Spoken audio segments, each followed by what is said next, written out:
أعوذ بالله من الشيطان الرجيم.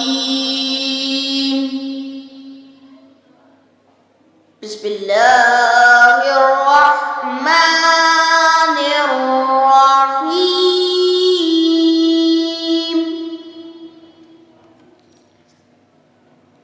لم يكن الذين كفروا من أهل الكتاب والمشركين منفكين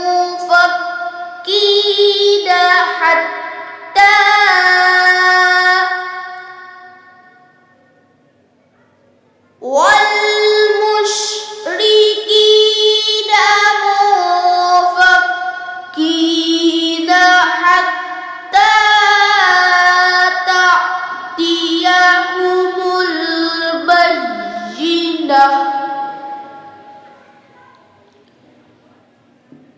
رسول من الله يتلو صحفا مطهرة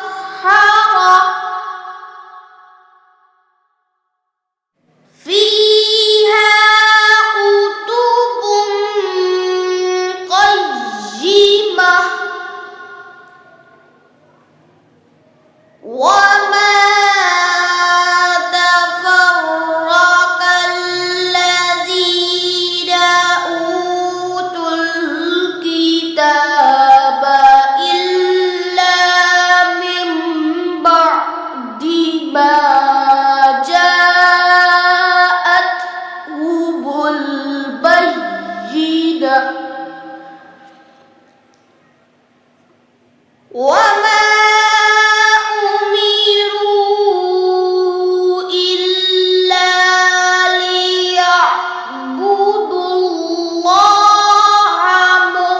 مخلصين له الدين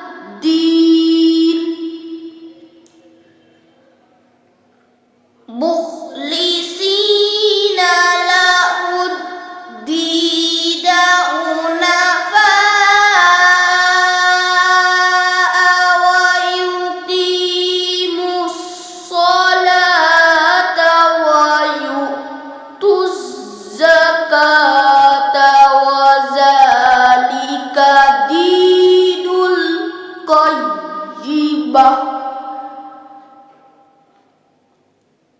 إن الذين كفروا من أهل الكتاب والمشركين